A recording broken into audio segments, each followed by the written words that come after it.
As the Canadian government looks to boost the country's immigration levels, a new report from TD Economics is shedding light on how Canadians born to immigrants, second-generation Canadians, are faring in the labour force and the opportunities ahead. And the findings bode well for Canada's future. Rannella Billy-Ochieng is a senior economist at TD Economics. She joins me now to discuss. It is lovely to have you here. Thanks for having me. Let's start with the report. It's a great report. We'll start with a chart that we're going to bring up on the screen so everyone can see it. And it shows that within 13 years, half of all Canadian children will be second generation. That's second generation from immigrant families. Does this suggest a real shift in terms of what we've seen? Actually, I think the interesting thing that we found is that Canada does a very good job at attracting highly skilled immigrants. But their impact actually extends well beyond their immediate contribution. Their children also tends to be very educated. Yeah. So what that means is that in the next 13 years, we actually expect roughly half of Canadian children to belong to an immigrant, to have an immigrant background. And that means that we expect that the talent pipeline to be a bit more highly skilled. That's interesting. Yeah, it does bode well in terms of the economy and what's happening. Second-generation Canadians, you say in your report, are more likely to pursue higher education in STEM programs compared to Canadians raised by non-immigrants. How significant is that? I mean, what does that mean? So STEM occupations are actually very competitive. Yeah. So for those persons who are able to get a job within these fields, they actually tend to earn a bit more.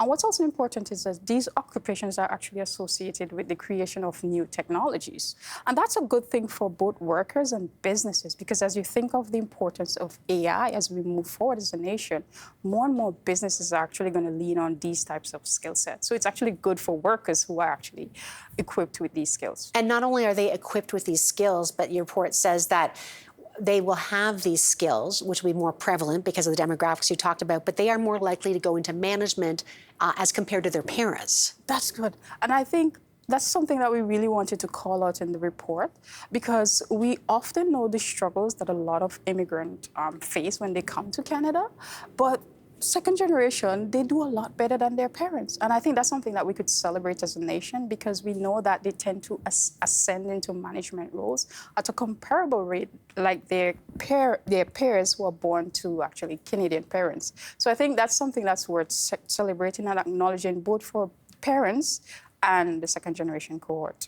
It's interesting too for a lot of for immigrant families, often coming into a new country, if they can't find a place in a company the way they want, they're very entrepreneurial, they start out on their own. What's also interesting is that you'll see that entrepreneurial mindset, again, another benefit that's getting passed on to the second generation, including the skills from the STEM side too. And that's interesting, because that could lead to some very interesting startups and technology and things you were alluding to. Yeah, so we generally see that second generation Canadians, they inherit that entrepreneurial spirit from their parents, and they do create jobs in a lot of high-skilled industries like healthcare, professional services. And that's important, because when we think of our ambitions to move forward as a nation in things like innovation, these industries are going to be critical, because the more representation we have in these sectors, the better it would be for the Canadian economy. Yeah. What are the barriers still? Because, I mean, this is all a great news story, but I know there's still barriers. Yeah, I think it's worth mentioning that there's a lot to celebrate, but there are still gaps. And one of the things we saw is that among French-speaking males,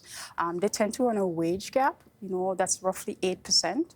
And also second-generation Canadians who identify as visible minorities, they are less represented in management roles. So it suggests to us that there's work to be done, and we definitely have to keep an eye on things. So in the report, we called out a few policies that are definitely something that we need to consider as a nation, so that no one gets left behind. And what are they? Let's talk about the prescriptive. What do you think needs to be in place? So I think it's very important to make sure that the young generation of talent, that we reach them at an early age and we offer career services to them that could help tool their understanding of what the labor market offers. So in terms of co-op opportunities, we know that a lot of workers who have experiences in co-op programs, they tend to do a lot better. Mm-hmm. So having a good start is very important, and it's going to set you up on a very good trajectory for future years. So that's one of the things we call out in the report.